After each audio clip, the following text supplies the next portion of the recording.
నమస్తే అండి. యువ కెరటం స్పెషల్ ప్రోగ్రామ్కి స్వాగతం. యువ కెరటం అనగానే మీకు అర్థమైపోయి ఉంటుంది కదా. ప్రోగ్రామ్ చాలా ఇంట్రెస్టింగ్గా ఉంటుంది. మిస్ కాకుండా చివరి దాకా చూడండి. ఆర్టిస్టిక్ రోలర్ స్కేటింగ్ స్పోర్ట్లో 1 కాదు 2 కాదు దేశ విదేశాలలో 101 మెడల్స్, 29 ఈవెంట్స్ అచీవ్ చేశాడు. ఇంత ఇంట్రడక్షన్ చెప్తే తను ఏ 20 నో 25 ఏజో ఉంటుంది అనుకుంటున్నారా? కాదు, చూస్తే మీరు ఆశ్చర్యపోతారు. చెప్పాలంటే నిన్న మొన్నటి దాకా స్కూల్ గోయింగ్ చైల్డ్ అండి. జస్ట్ ఈ ఇయరే 10th క్లాస్ రాశాడు, ఇంటర్మీడియట్ జాయిన్ అవ్వాలంట. సో ఏషియన్ రోలర్ స్కేటింగ్ ఛాంపియన్షిప్లో ఇండియాకి గోల్డ్ మెడల్ తేవటమే తన ఎయిమ్ అంటున్నాడు కొప్పరపు కైవల్య. తన స్కేటింగ్ జర్నీ గురించి డీటెయిల్స్లోకి వెళ్దామా? హాయ్ కైవల్య. హాయ్ మ్యామ్, ఎలా ఉన్నావు? బాగున్నాను మ్యామ్. నీ ప్రాక్టీస్ ఎలా నడుస్తోంది? ప్రాక్టీస్ మీకు జనరల్గా ఎవ్రీ స్పోర్ట్స్ పర్సన్ గురించి తెలిసినట్టే మా ఏషియన్ కాంపిటీషన్కి తగిన ప్రాక్టీస్, క్యాంప్స్ కానీ ప్రాక్టీసెస్ చాలా బాగా జరుగుతున్నాయండి. ఓకే, ఇప్పుడు సమ్మర్ కదా, ఇప్పుడు కూడా ప్రాక్టీస్ అది ఉంటుందా? సమ్మర్ అయినా ఏ సీజన్ అయినా కూడా మాకు ఒకసారి కాంపిటీషన్ ఉందంటే అది ఎంత పెద్ద కాంపిటీషన్ అయినా ఎంత చిన్న కాంపిటీషన్ అయినా ఎవ్రీ డే ప్రాక్టీస్ చేస్తూనే ఉంటామండి. ఓకే, అంటే ఓపెన్ సర్ఫేస్లో కదా మీకు స్కేటింగ్ ప్రాక్టీస్? అవునండి. ఇంత హాట్ సమ్మర్లో ప్రాక్టీస్ చేపిస్తారా? అవునండి, అంటే మన లక్ష్యానికి అంటే కొన్ని కావాలంటే కొన్ని సాక్రిఫైస్ చేయాలండి, తప్పదు. సో మన డ్రీమ్స్ పెద్దవైనప్పుడు దానికి తగినంత కష్టపడాలి. సో మీరు ఎవ్రీ డే మార్నింగ్ ఒక 4 hours, ఈవినింగ్ 4 hours ప్రాక్టీస్ చేసి మళ్ళీ అది కాకుండా వీటికి మళ్ళీ ఇంట్లో bare foot workout, home workout అని, సో ఇలా చాలా ప్రాక్టీస్ ఉంటుంది ఎవ్రీ డే. సో ఎండ్ అయినా వానైనా ఎంత చల్లగా ఉన్నా ఎలాంటి సీజన్ అయినా కూడా ప్రాక్టీస్ మాత్రం ఆగదండి. ఓకే, అసలు చెప్పు కైవల్య, నీకు ఈ స్కేటింగ్ ఫీల్డ్ మీదకి ఇంట్రెస్ట్ ఎలా వచ్చింది? ఎవరైనా ఇన్స్పిరేషన్ ఉన్నారా నీకు? స్కేటింగ్ ఫీల్డ్లో అంటే నాకు చిన్నప్పుడు 3 years ఉన్నప్పుడే నేను స్కేటింగ్లో జాయిన్ అయ్యానండి. అది ఎలా జాయిన్ అయ్యానంటే యాక్చువల్గా మా అన్నయ్యకి బ్యాడ్మింటన్ అంటే చాలా ఇంట్రెస్ట్ అండి. చిన్నప్పుడు మా అన్నయ్యని బ్యాడ్మింటన్లో జాయిన్ చేద్దామని Dhanamudi Rajagopal stadium badminton కోర్ట్లో join చేద్దామని తీసుకెళ్లారు. అక్కడ తీసుకెళ్ళినప్పుడు దాని బ్యాక్ సైడ్ చిన్న స్కేటింగ్ రింక్ ఉందండి. అక్కడ నార్మల్ చిన్న పిల్లలందరూ స్కేటింగ్ నేర్చుకోవడం చూసి మా ఫాదర్ నన్ను అడిగారు, అంటే నువ్వు కూడా నేర్చుకుంటావా అని. నేర్చుకుంటాను అని చెప్పా. అలా చిన్నప్పుడు జాయిన్ చేశారు. అలా ఇంకా కాలగమనంలో నాకు కూడా స్లోగా ఇంట్రెస్ట్ రావడం స్టార్ట్ అయింది. ఇంకా 3 years ఏజ్లో? అవునండి, 3 years అప్పుడు నార్మల్గా ఫార్వర్డ్ స్కేటింగ్, బ్యాక్వర్డ్ స్కేటింగ్ నేర్చుకున్నా. తర్వాత మెల్లమెల్లగా ఇలా డిస్ట్రిక్ట్ కాంపిటీషన్స్కి వెళ్ళడం, చిన్న కాంపిటీషన్స్కి, డిస్ట్రిక్ట్ కాంపిటీషన్స్, తర్వాత మళ్ళీ స్టేట్ కాంపిటీషన్స్, మళ్ళీ స్టేట్ నుంచి నేషనల్ కాంపిటీషన్స్, ఇలా వెళ్ళాక అప్పుడు ఇంకా ఇలా కాదు, ఇంకా వరల్డ్ ఛాంపియన్ అవ్వాలని డ్రీమ్ పెట్టుకున్నానండి. అప్పుడు ఎంత నీకు వరల్డ్ ఛాంపియన్ డ్రీమ్ వచ్చేసరికి నీకు ఏం చదువుతున్నావు అప్పుడు? నీ ఏజ్ ఎంత? నా ఏజ్ ఒక 7th class అప్పుడు, 7th class 8th classలో ఉన్నప్పుడు ఇంకా నార్మల్గా ఏదో నేషనల్ లెవెల్ వరకు వెళ్ళి వచ్చేసామని కాదు, ఇంకా నా లైఫ్ దీనికే డెడికేట్ చేసి ఇంకా సీరియస్గా అంటే మన భారతదేశానికి ఇండియా తరపు నుంచి ఒక గోల్డ్ మెడల్, అంటే మన భారతదేశంలో ఇప్పటికీ చాలా స్పోర్ట్స్లో మన ప్రతిభను చాటి చెప్పాం. సో కానీ స్కేటింగ్లో కూడా ఎవరో ఒకళ్ళు ఇలా ఇప్పటిదాకా లేరండి. సో మన స్కేటింగ్ తరపు నుంచి కూడా మన భారతదేశానికి ఒక బంగారు పథకం తేవాలని నా డ్రీమ్ అండి. Wow, nice of you Kaivalya. వింటుంటేనే మెస్మరైజింగ్గా ఉంది, వచ్చినంత ఆనందంగా ఉంది నాకైతే మాత్రం. సరే, అయితే దీనికోసం నీకు అంటే ఇంట్లో యూజువల్గా పేరెంట్స్ ఏమంటారు? చదువు కదా, ఫస్ట్ చదువు ఆపేసి ఇవన్నీ ఎందుకు, చదువు ఇంపార్టెంట్, ముందు చూడు తర్వాత ఇది చూద్దాం, ఇటువంటివి వింటూ ఉంటాం. సో నీకు ఇంట్లో పేరెంట్స్ సైడ్ నుంచి ఎలా ఉంది సపోర్టు? అసలు నిజంగా చెప్పాలంటే నిజంగా నా అదృష్టం అండి నాకున్న పేరెంట్స్కి. నేను ఎందుకంటే బయట చాలామందిని మా ఫ్రెండ్స్ కానీ లేకపోతే మా క్లాస్మేట్స్ని చూస్తే వాళ్ళ పేరెంట్స్ ఎప్పుడు ఈ స్టడీస్ అని ఇలా first rank, second rank, third rank అని, లేకపోతే ఇన్ని full out of full marks తెచ్చుకోవాలి, ఇలా A grade తెచ్చుకోవాలి అని వాళ్ళని ఎంత ఫోర్స్ చేసి, ఇంకా అంటే every child is every child has their own talent కదా. సో ప్రతి ఒక్కళ్ళలో ఏదో ఒక హిడెన్ టాలెంట్ ఉంటుంది. దాన్ని వాళ్ళు బయటికి తీసి వాళ్ళు దాన్ని ఐడెంటిఫై చేసి దాన్ని వాళ్ళు షైన్ చేసుకుంటే అప్పుడు వాళ్ళ జీవితంలో సక్సెస్ అవుతారు. అలా కాకుండా మీరు ప్రతి చైల్డ్ని మీరు స్టడీస్ మీదే ఫోకస్ చేసి, అంటే వాళ్ళు ఇంజనీరే అవ్వాలి, డాక్టరే అవ్వాలి, లేదా ఇలా పర్టికులర్ సాఫ్ట్వేర్ జాబ్ అవ్వాలి అని, అది ప్రతి స్టూడెంట్ ఎవ్రీ స్టూడెంట్కి వాళ్ళ ఓన్ టాలెంట్ ఉంటుంది. దాన్ని మీరు ఐడెంటిఫై చేసుకుంటే ఇప్పుడు ఒక విరాట్ కోహ్లీ కానీ, లేకపోతే ఒక ధోని కానీ, లేదా ఒక మంచి మ్యూజిషియన్ కానీ, సింగర్, అలా కాకుండా మీరు స్టడీస్ మీద వాళ్ళని ప్రెషర్ పెట్టేసి వాళ్ళు దానికి మెంటల్గా మళ్ళీ దాన్ని చాలా సఫర్ అయ్యి వాళ్ళ డ్రీమ్స్ వాళ్ళు చంపేసుకుని ఇలా నిజం చెప్పాలంటే నాకు మా పేరెంట్స్ ఇచ్చిన సపోర్ట్కి అసలు నిజంగా నా అదృష్టం అండి మా పేరెంట్స్ ఇచ్చిన. యూజువల్గా ఏంటంటే వాళ్ళు ఏ ప్రొఫెషనల్ కోర్స్లోనో మెడికోస్ గానో ఇంజనీర్ గానో సెటిల్ అయిపోయి త్వరగా అర్నింగ్లోకి రావాలి అని ఆలోచిస్తారు, ఏ మిడిల్ క్లాస్ పేరెంట్స్ అయినా ఫ్యామిలీ అయినా. బట్ నీ విషయానికి వస్తే కైవల్య, స్టడీస్ మీద కంటే కూడా ఒక 20 రెట్లు ఎక్కువ ఇన్వెస్ట్ చేయాల్సి వస్తుంది ఫైనాన్షియల్గా, అండ్ మెంటల్ స్ట్రగుల్ చాలా ఉంటుంది. ఇప్పుడు నువ్వు స్క్రీన్ మీద కనిపిస్తున్న కైవల్య ఇంత దాకా రావడానికి బిహైండ్ కైవల్య పేరెంట్స్ స్ట్రగుల్ చాలా ఉంటుంది. నీతో పాటుగా వాళ్ళు ఇంటి నుంచి ఇండైరెక్ట్గా పార్టిసిపేషన్ ఉంటుంది. సో ఆ విషయంగా చూస్తే నీకు ఎప్పుడూ అపోజ్ చేయలేదా? అసలు నిజం చెప్పాలంటే నేను నా స్కేటింగ్ జర్నీలో కొన్ని సిచ్యువేషన్స్లో నా లైఫ్లో నేను స్కేటింగ్ నుంచి మానేయాలి, లేదా నేను ఇంకా మన వల్ల కాదు, మనం ఇంకా గివప్ ఇచ్చేద్దాం, లేకపోతే ఇంకా ఇందులో మనం వెళ్ళలేము అని అలాంటి సిచ్యువేషన్స్ నా లైఫ్లో చాలా ఉన్నాయి. ఇప్పటికీ అంటే ఇప్పుడు కాదులేండి, ఇంతకుముందు నేను అలా చాలా సిచ్యువేషన్స్లో అలా ఉన్నప్పుడు నా మీద నేను హోప్స్ వదిలేసుకున్నా కొన్నిసార్లు. కానీ మా పేరెంట్స్ మాత్రం ఎప్పుడూ నా మీద హోప్ వదిలేలా. వాళ్ళు అసలు నాకంటే వాళ్ళు ఇంకా ఎక్కువ నా మీద కంటే వాళ్ళకి ఇంకా నా మీద ఎక్కువ కాన్ఫిడెన్స్ ఉంది, నా మీద నాకు కాన్ఫిడెన్స్ కంటే. నిజం చెప్పాలంటే వాళ్ళ కాన్ఫిడెన్స్ వల్ల నేను ఈ స్టేజ్లో ఉన్నాను.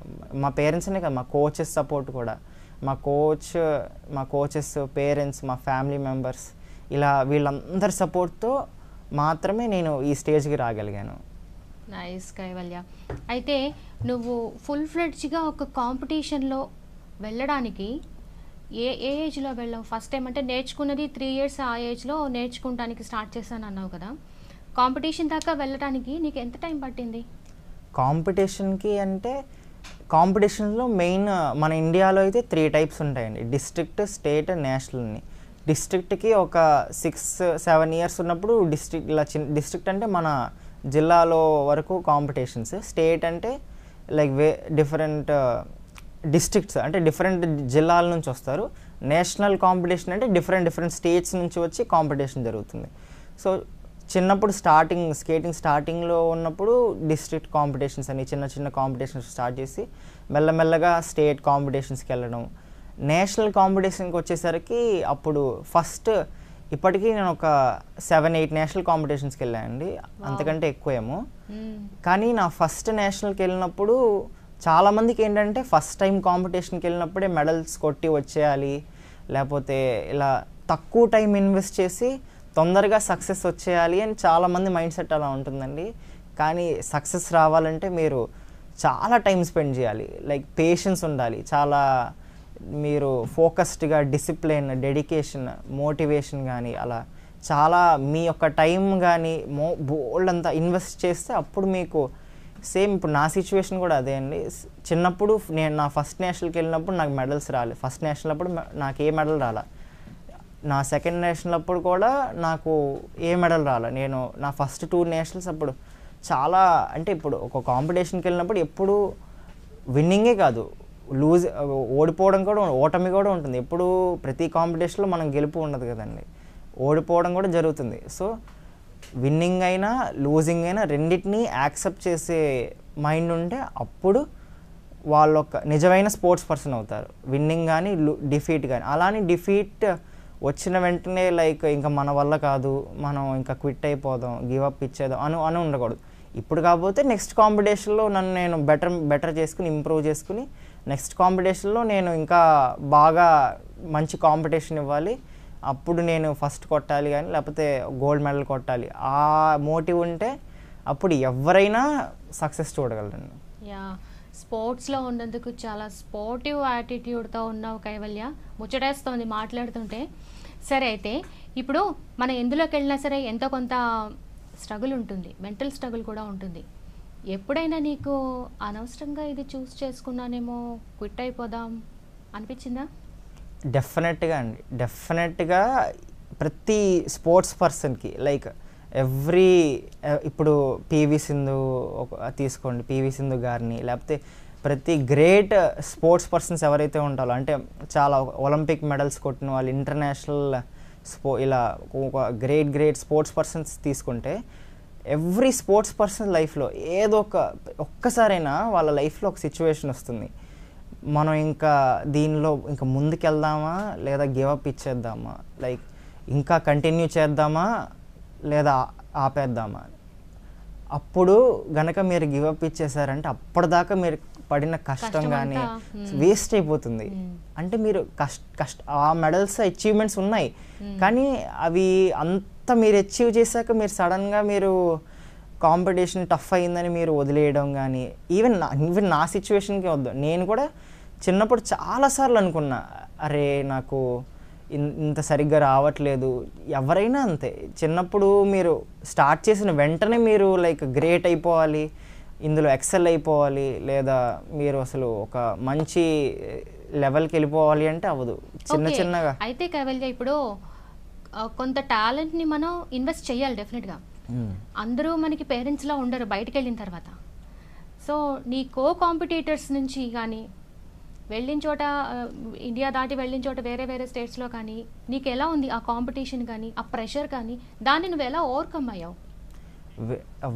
ఇండియాలో కూడా మనకి చాలా కాంపిటీషన్ ఉందండి, కానీ ఇండియాలో కంటే మనం ఒకసారి నేను నా ఫస్ట్ ఇంటర్నేషనల్కి వెళ్ళినప్పుడు it was a very memorable experience అనమాట. అంటే మన ఇండియాలో దానికి వేరే దేశంలో దానికి తేడా ఏంటో అప్పుడు నాకు తెలిసి, అంటే ఇంకా నాకు నా ఎక్స్పీరియన్స్ పెరిగిందనమాట. ఓకే, వేరే కంట్రీస్లో ఇలా ఉంటుందన్నమాట కాంపిటీషన్ అని.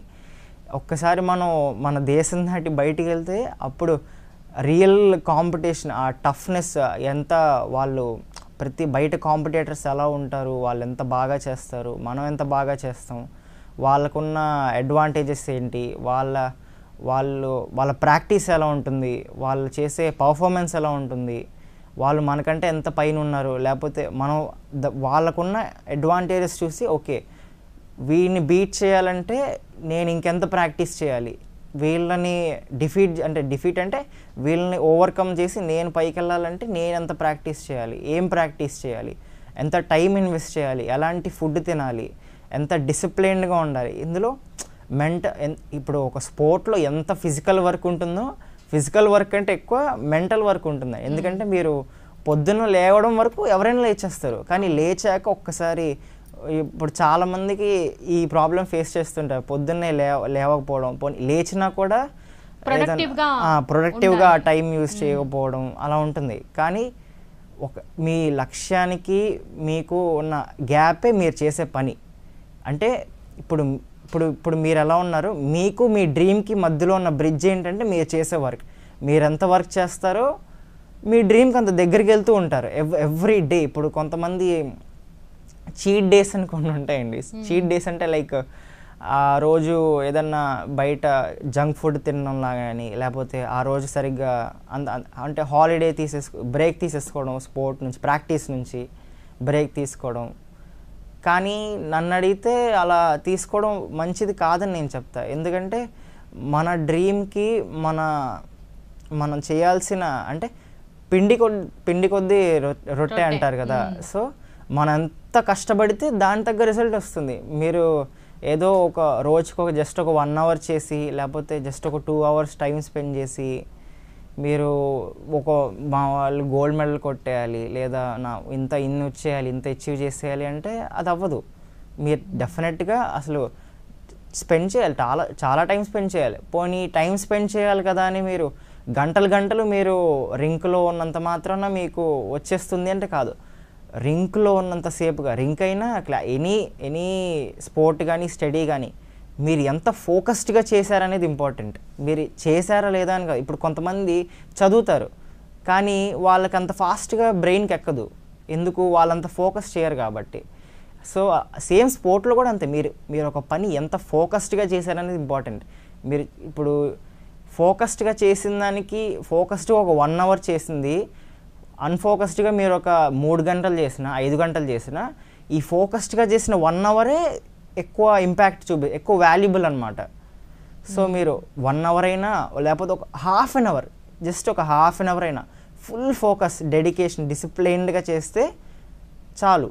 అంటే ఈ ½ an hour చేస్తే చాలని కాదు, చేసిన టైం అంతా కంప్లీట్ ఫోకస్ పెట్టి మీ ధ్యాస అంటే వేరే అదర్ డిస్ట్రాక్షన్స్ అన్నీ పక్కన పెట్టేసి ఓన్లీ ఇంకా ప్రాక్టీస్ మీదే ఫోకస్, ఇంకా వేరే ఏ అదర్ డిస్ట్రాక్షన్స్ కానీ లేదా వాటి మీద ఎక్కువ ధ్యాస చూపించకుండా దీని మీద ఎక్కువ ఫోకస్ చేస్తే చాలు.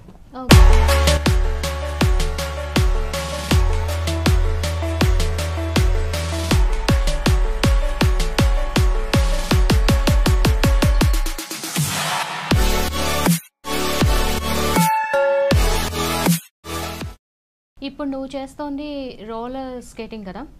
అవునండి. స్పీడ్ స్కేటింగ్ అని, ఫిగర్ స్కేటింగ్ అని, ఐస్ స్కేటింగ్ అని, సో ఇటువంటివి కొన్ని చూస్తున్నాను.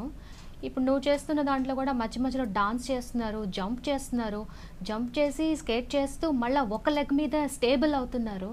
సో అటువంటివి నువ్వు కూడా చేసే ఉంటుంటావు కదా? యాక్చువల్గా మా స్పోర్టే అదండి. సో మెయిన్గా ఈ స్కేటింగ్లో 2 types ఆఫ్ స్కేటింగ్ ఉంటుంది, roller skating, ice skating. Ice skating ప్రస్తుతానికి అంటే ఇప్పుడు నేను చేసేది ఐస్ స్కేటింగ్ కాదు, రోలర్ స్కేటింగ్. మళ్ళీ రోలర్ స్కేటింగ్లో చాలా టైప్స్ ఉన్నాయి. అంటే మన RSFI అంటే రోలర్ స్కేటింగ్ ఫెడరేషన్ ఆఫ్ ఇండియాలో 12 types ఆఫ్ రోలర్ స్కేటింగ్స్ ఉన్నాయి ఐడెంటిఫైడ్. అలా 12 కంటే ఇంకా ఎక్కువ కూడా ఉన్నాయి అనుకుంటా. ఇందులో మళ్ళీ 3 చాలా పాపులర్ అండి, speed skating, hockey skating, artistic skating. ఇప్పుడు నేను చేసేది ఆర్టిస్టిక్ స్కేటింగ్. ఆర్టిస్టిక్ స్కేటింగ్ అంటే మీరు స్కేట్ మీద మీరు జంప్ అంటే లైక్ గాల్లో ఎగిరి ఒక 2-3 rounds తిరిగి ల్యాండ్ అవ్వడం, స్పిన్ చేయడం, మళ్ళీ ఒక్క లెగ్ మీద మీరు ఒక ఫ్లయింగ్ పొజిషన్లో ఉండి స్పిన్ తిరగడం, మళ్ళీ కూర్చుని తిరగడం, ఇలా డిఫరెంట్. మళ్ళీ ఆర్టిస్టిక్ స్కేటింగ్లో డిఫరెంట్ టైప్స్ ఆఫ్ ఈవెంట్స్ కూడా. అంటే ఇప్పుడు నా మెయిన్ ఈవెంట్ వచ్చేసి ఫ్రీ స్టైల్ అండి. ఫ్రీ స్టైల్ అంటే ఇదే జంప్స్ చేయడం, స్పిన్స్ చేయడం. మళ్ళీ ఫ్రీ స్టైల్ కాకుండా డ్యాన్స్ అని ఉంది, అంటే స్కేట్ మీద డ్యాన్స్ చేయడం అనమాట, డ్యాన్స్ అని. మళ్ళీ పెయిర్ స్కేటింగ్ అని ఉంది. పెయిర్ స్కేటింగ్ అంటే ఒక అమ్మాయి అబ్బాయి కలిసి జంప్స్ చేయడం, కలిసి స్పిన్స్ చేయడం. మళ్ళీ అబ్బాయి అమ్మాయిని లిఫ్ట్ చేయడం, లిఫ్ట్స్ కూడా మళ్ళీ డిఫికల్ట్ పొజిషన్స్ పెట్టి లిఫ్ట్ చేయడం. మళ్ళీ పెయిర్ డ్యాన్స్ అంటే అమ్మాయి అబ్బాయి ఇద్దరు కలిసి డ్యాన్స్ చేయడం, అందులో కూడా లిఫ్ట్స్ చేయడం.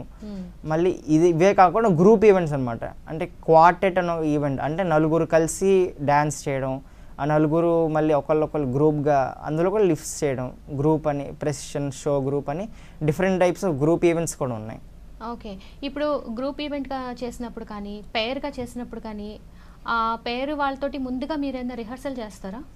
అవునండి, అంటే కాంపిటీషన్కి వెళ్ళే ముందు డెఫినెట్గా ప్రాక్టీస్ అనేది ఖచ్చితంగా ఉండదు. ఎందుకంటే పెయిర్ కానీ గ్రూప్కి వచ్చేసరికి అక్కడ మనొక్కళ్ళదే ఉండదు, అందరూ కోఆర్డినేట్ చేసుకుని ఒకరితో కోఆపరేట్ చేసుకుని చేస్తే అప్పుడే మీకు రిజల్ట్ వస్తుంది. ఒకళ్ళు బాగా చేసేసి మిగతా వాళ్ళందరూ సరిగ్గా చేయకుండా ఉంటే అప్పుడు అది అలాగా ఉండదు కదా. సో ఖచ్చితంగా గ్రూప్ ఈవెంట్ అయినా పెయిర్ ఈవెంట్ అయినా ఇద్దరు 100% ఇవ్వాలి. ఒకళ్ళు 100% ఇచ్చి ఒకళ్ళు ఏదో జస్ట్ 50%, 60% అలా ఇస్తే సరిపోదండి. కాంపిటీషన్స్లో నువ్వు అలా రకరకాల విన్యాసాలు చేస్తున్నప్పుడు కైవల్య ఎప్పుడైనా స్కిడ్ అవ్వటం కానీ పడిపోయి దెబ్బ తగలటం కానీ జరిగినాయా? అంటే స్పోర్ట్ అన్నాక మీకు ఖచ్చితంగా దెబ్బలు తగులుతాయండి, దెబ్బలు తగిలితేనే అది స్పోర్ట్ అవుతుంది.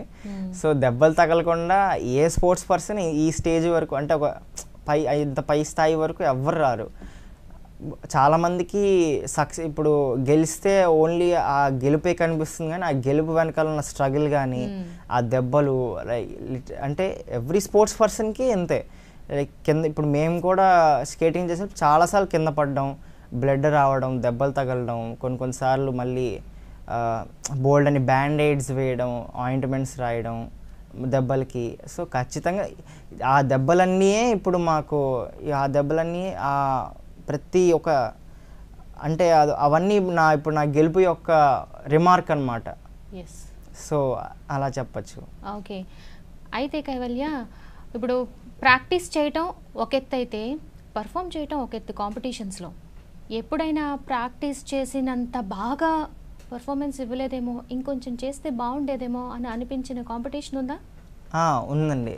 ఇప్పుడు చిన్నప్పుడు అండి, అంటే ఈ మధ్య ఆ ఫియర్ని ఓవర్కమ్ చేశా. కానీ చిన్నప్పుడు స్టార్టింగ్లో నాకు ఫస్ట్ నేషనల్కి వెళ్ళినప్పుడు నాకు ఆ ఫియర్ ఉండేది. అంటే నేను చాలామందికి అంతే, అంటే చాలామంది స్పోర్ట్స్ పర్సన్స్ కానీ లేకపోతే ముఖ్యంగా మా స్కేటింగ్లోకి వచ్చేసరికి చాలామంది ఈ ఫియర్ని ఫేస్ చేస్తుంటారు. అంటే ప్రాక్టీస్లో అంటే మీకు ప్రాక్టీస్లో ఈ కాంపిటీషన్ ఫియర్ అనేది ఉండదు.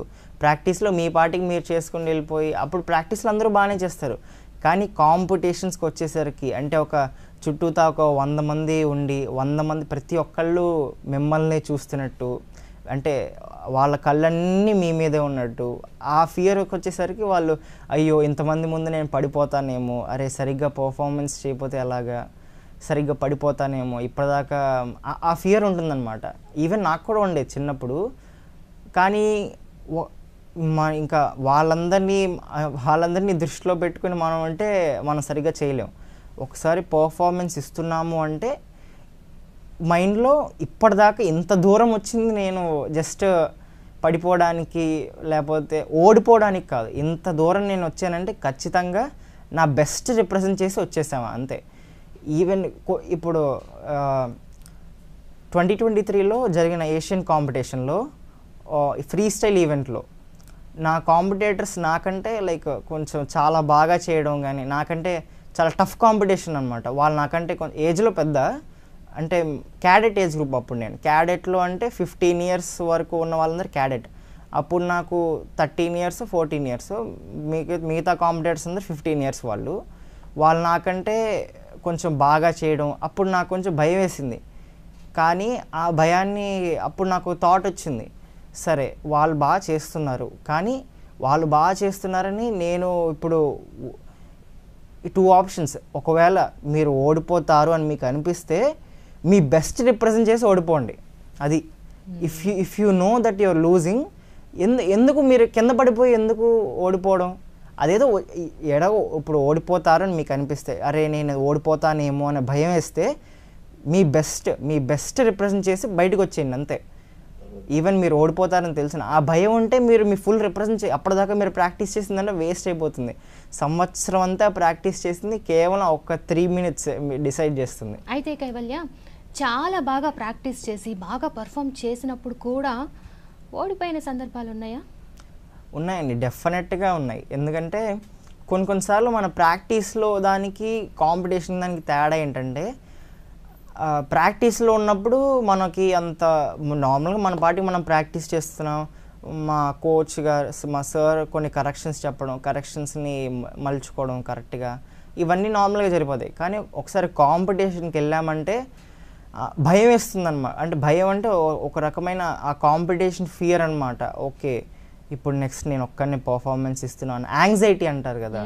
సో ఆ యాంగ్జైటీనెస్లో చాలామంది ఏం చేస్తారంటే ఆ భయంలో నార్మల్గా మీరు యూజ్ చేసే ఎనర్జీ కంటే ఎక్కువ ఎనర్జీ యూజ్ చేస్తారు. ఇప్పుడు ఒక జంప్ ఉందనుకోండి, జంప్కి మీరు ఎంత ఫోర్స్ యూజ్ చేయాలో అంతే ఫోర్స్ యూజ్ చేయాలి. అంతకంటే మీరు ఎక్కువ ఫోర్స్ యూజ్ చేస్తే కింద పడిపోతారు. సో చాలామంది ఏంటంటే ఆ భయంలో కానీ లేకపోతే యాంగ్జైటీలో భయం వేసేసి ఎక్కువ ఎనర్జీ యూజ్ చేసి పడిపోతారు. అది అలా కాకుండా ముందు లైక్ ఇది ఓవర్కమ్ చేయాలంటే యోగా కానీ మెడిటేషన్, ముందు మన మైండ్ పీస్ఫుల్గా కామ్గా ప్లెజెంట్గా ఉండాలి. ఎప్పుడు ప్లెజెంట్గా అట్ ద సేమ్ టైం అటెంటివ్గా ఉండాలి. ప్లెజెంట్ అని చెప్పేసి లైక్ వదిలేయడం, రిలాక్స్ అయిపోవడం కాదు. మైండ్ ప్లెజెంట్గా ఉండాలి, బాడీ అటెంటివ్గా ఉండాలి, బాడీ అలర్ట్గా ఉండాలి. అది ఓకే, నైస్. అయితే ఇప్పుడు ఈ స్కేటింగ్ గేము కాంపిటీషన్స్ అసలు ఈ ఫీల్డ్కి వచ్చేసరికి Kaivalya, diet habits, life style, ఎలా ఉండాలి? ఏ స్పోర్ట్కైనా కూడా ముందు మీకు డయట్ అనేది చాలా రిస్ట్రిక్ట్ అంటే మీరు ఇలా జంక్ ఫుడ్ తినడం కానీ లేకపోతే ప్యాకెట్ ఫుడ్ తినడం, ఈ chips, biscuits, burger, pizza, ice creams ఇవన్నీ తింటే మనకు యాక్చువల్గా మనం పెట్టుకున్న గోల్కి జస్ట్ మనం ప్రాక్టీస్ చేస్తే సరిపోదు. మన మిగతా విషయాలు కూడా ప్రతిదీ సాక్రిఫైస్ చేయాలి. సాక్రిఫైస్ అంటే వదిలేయాలి. ఇంకా మనం పెట్టుకున్న గోల్కి ఇది హెల్ప్ చేస్తుందో హెల్ప్ చేయట్లేదంటే పక్కన పెట్టేయాలి. ఓన్లీ ఏదైతే మన గోల్కి కానీ మన డ్రీమ్స్కి హెల్ప్ చేస్తుందో వాటిని మాత్రమే ఉంచుకోవాలి. ఇవన్నీ ఉండి అంటే నాకు బిస్కెట్స్ కావాలి, చాక్లెట్లు కూడా నేను తింటాను, కానీ మళ్ళీ అట్ ద సేమ్ టైం నా డ్రీమ్స్ నాకు ఇంపార్టెంట్ అంటే అవ్వదు. డ్రీమ్స్ కొన్ని కావాలంటే కొన్ని సాక్రిఫైస్ చేయాలి. సో డయట్ వచ్చేసరికి like only healthy food, home made food మాత్రమే, అండ్ డ్రై ఫ్రూట్స్, కొన్ని protein content food, nutrition high protein food ఏమైనా సజెస్ట్ చేస్తారా? హై ప్రోటీన్ ఫుడ్ అంటే స్ప్రౌట్స్ తినొచ్చు. అంటే నేనంటే వెజిటేరియన్ అండి. నాన్ వెజిటేరియన్లో ఎలాగో చికెన్ కానీ లేకపోతే ఫిష్ వీటన్నిటిలో హై ప్రోటీన్ ఉంటుంది. వెజిటేరియన్కి వచ్చేసరికి నేను వెజిటేరియన్ కాబట్టి ఎక్కువ స్ప్రౌట్స్, ఎగ్ ఒకటి, ఇంకా సోయా చంక్స్, పన్నీర్ మన వెజిటేరియన్లో హై ప్రోటీన్ ఉన్నది పన్నీర్ ఒకటి, సోయా చంక్స్. ఈ రెండిట్లో ఎక్కువ ప్రోటీన్ ఉంటుంది. అండ్ నట్స్, డ్రై ఫ్రూట్స్ కూడా, బాదం పప్పులు, పిస్తా పప్పులు కానీ ఇలా every nuts, all nuts and dry fruits, honey ఇలాగా. సో నీతో పాటు ఫ్యామిలీ కూడా ఈ డిసిప్లిన్ సర్కిల్లో ఉండాల్సిందేనా? అంటే వాళ్ళు తింటే నీకు తినాలనిపించచ్చేమో కదా? అవునండి. అంటే ఇలాంటివి చాలా ఫేస్ చేశాను. అంటే మా వాళ్ళందరూ లైక్ బయట ఫుడ్ అంటే బయట ఫుడ్ అంటే అదే లైక్ రెస్టారెంట్కి వెళ్ళి తినడము, లేకపోతే వాళ్ళ పాటికి వాళ్ళు మంచిగా పిజ్జా కానీ లేకపోతే ఎనీ పాస్తా, నూడిల్స్ అలా వాళ్ళు తింటున్నారు కదా అని మనం తినకూడదు. ఎందుకంటే ఎప్పుడు మన గోల్ కంటే ఇవన్నీ పెద్దవి కావు, మన గోలే పెద్దది. ఈ డిస్ట్రాక్షన్స్ వల్ల జస్ట్ ఎంతసేపు ఉంటుంది చెప్పండి. మీరు తింటారు, ఒకరోజు తింటారు, జస్ట్ ఆ తిన్న 5 minutes తింటారేమో. ఆ 5 minutes తినే కోసం మీరు మీ లైఫ్ లాంగ్ డ్రీమ్ని మీరు సాక్రిఫైస్ ఎలా చేస్తారు చెప్పండి? జస్ట్ ఒక 5 minutes సుఖం కోసం, లేకపోతే ఈ 5 minutes రుచి కోసం మీరు మీ డ్రీమ్ని సాక్రిఫైస్ చేస్తారంటే అది ఫూలిష్నెస్. పైగా ఇది మనకి మంచి కూడా కాదు. ఇవన్నీ పోనీ మన బాడీకి మంచిది అంటే అస్సలు కాదు. సో ఇంకా అలాంటి వాటికి మానేయడంలో మనం హ్యాపీగా ఫీల్ అవ్వాలి. ఓకే, ఇవి మన లిటరల్గా ఓకే, ఈ బాడీని మన బాడీని మనం హెల్దీగా ఉంచుకుంటున్నాం. సో మనం హ్యాపీగా ఫీల్ అవ్వాలి ఇవన్నీ తినకుండా ఉండాలి. ఓకే, డైట్ అంటే పోనీ డిసిప్లిన్ మెయింటైన్ చేస్తున్నావు, కానీ అకాడమిక్ స్టడీస్ విషయానికి వస్తే నీ కాంపిటీషన్స్, నీ ప్రాక్టీస్ అదంతా ఒక డిఫరెంట్ ఫీల్డ్, చదువులు వచ్చేపాటికి ఇదొక డిఫరెంట్ సెక్టారు. రెండింటిని బ్యాలెన్స్ ఎలా చేస్తున్నావు? ఈ క్వశ్చన్ చాలామంది అడుగుతారండి. మెయిన్గా చాలామందికి తెలియని విషయం ఏంటంటే, స్టడీ అంటే సంవత్సరం అంతా చదువుతూనే ఉండాలి, దాని మీదే ఎక్కువ మీరు టైం స్పెండ్ చేసి ఎగ్జామ్స్ రాసి. నన్ను అడిగితే మీరు యాక్చువల్గా అంత టైం స్పెండ్ అంటే it depends on the type. ఒక్కొక్కరు ఒక్కొక్కలా ఉంటారనమాట. కొంతమందికి చాలా కొన్ని గంటలు చదివితేనే వాళ్ళ బ్రెయిన్కి ఎక్కుతుంది. కొంతమంది ఒక 5 minutes చదివితే ఫాస్ట్గా వాళ్ళు అర్థం చేసేసుకోగలరు టాపిక్. అదృష్టవశాత్తు నేను కొంచెం ఆ కేటగిరీలో ఉన్నాను. సో కొంచెం టాప్ 5లో కూడా ఉన్నావు అని తెలుసుకున్నాము. క్లాస్ టాప్ 5, టాప్ 10లో ఉంటాను. సో అంటే మెయిన్గా స్పోర్ట్స్లో ఉన్న వాళ్ళందరికీ స్టడీస్లో కూడా వాళ్ళు ఎక్కువ అంటే తక్కువ ఏం కాకుండా వాళ్ళు స్టడీస్లో కూడా టాప్ చేయడం. ఎందుకంటే మీరు స్పోర్ట్ ఆడుతున్నప్పుడు బ్రెయిన్ కూడా మీకు చాలా యాక్టివ్గా పనిచేస్తుంది అనమాట. స్పోర్ట్ అంటే చాలామంది ఏదో బాడీ వర్కే అనుకుంటారు, కానీ స్పోర్ట్లో బాడీ కంటే బ్రెయిన్ వర్కే ఎక్కువ ఉంటుంది. అంటే మెంటల్గా మీరు ఎక్కువ ఫోకస్ చేయాలి. ఇప్పుడు స్టడీస్ కూడా ఫోకస్ చేస్తేనే మనకి అర్థమవుతుంది కదా. సో గేమ్ అయినా మీరు స్టడీస్ అయినా ఏదైనా ఫోకస్ చేస్తే మీకు ఫాస్ట్గా అర్థమైపోతుంది అనమాట. సో స్పోర్ట్స్ పర్సన్స్కి ఇది ఒక అడ్వాంటేజ్. వాళ్ళు స్పోర్ట్లో వాళ్ళకి ఎలాగో ఎక్కువ ఫోకస్ ఉంటుంది. ఆ ఫోకస్ చేయడం వచ్చు కాబట్టి వాళ్ళకి ఇంకా స్టడీస్ ఈజీగా ఉంటుంది. ఈవెన్ రెగ్యులర్గా చదువుకునే స్టూడెంట్స్కైనా ఏదో ఒక స్పోర్ట్స్లో ఉండండి, యాక్టివిటీలో ఉండండి అని సజెస్ట్ చేస్తూ ఉంటారు సైకియాట్రిస్టులు. సరే కైవల్య, ఇప్పుడు నీకు వచ్చిన మెడల్స్ గురించి తెలుసుకోవాలని ఉంది, చెప్పవా? ఇప్పటిదాకా నాకు టోటల్ 101 మెడల్స్ అండి. 101 మెడల్స్లో 55 gold medals, 25 silver medals and 21 bronze medals. Nice. ఇందులో మళ్ళీ నేషనల్ మెడల్స్ వచ్చేసరికి 21 అండి. అందులో 8 గోల్డ్, 8 సిల్వర్ అండ్ 5 బ్రాంజ్. మళ్ళీ ఇంటర్నేషనల్ మెడల్స్ వచ్చేసి 7 ఇంటర్నేషనల్ మెడల్స్, అందులో 6 gold, 1 silver. Okay. Kaivalya, international level కాంపిటీషన్స్కి వెళ్ళేటప్పుడు ఎలా అప్లై చేసుకోవాలి, ప్రాసెస్ ఏంటి, నీకు గవర్నమెంట్ నుంచి వస్తున్న సపోర్ట్ ఏంటి చెప్తావా? యాక్చువల్గా ఇంటర్నేషనల్కి వెళ్ళాలంటే ముందు మీకు ఒక నేషనల్ మెడల్ ఉండాలి. అంటే నేషనల్లో గోల్డ్ కానీ సిల్వర్ కానీ బ్రాంజ్ ఉంటే, ఎందుకంటే మీరు ఒకసారి ఇంటర్నేషనల్కి వెళ్తున్నారు అంటే ఖచ్చితంగా ఇక మీరు జస్ట్ ఏదో మీ అంటే మీ జిల్లాని కానీ మీ స్టేట్ని రిప్రజెంట్ చేయట్లా, ఇండియాని రిప్రజెంట్ చేస్తున్నారు. సో ఇండియా అంటే అదొక రకమైన ఒక గూస్ బంప్స్ అనమాట. అంటే మన దేశం, మన భారతదేశాన్ని రిప్రజెంట్ చేస్తున్నప్పుడు మరి అంత ఆ లెవెల్ యొక్క కాంపిటీషన్కి వెళ్తున్నప్పుడు ఖచ్చితంగా ఎవరైతే టాప్ స్కేటర్స్ లేకపోతే బెస్ట్ స్కేటర్స్ ఉంటారో వాళ్ళని మాత్రమే సెలెక్ట్ చేసి పంపిస్తారు.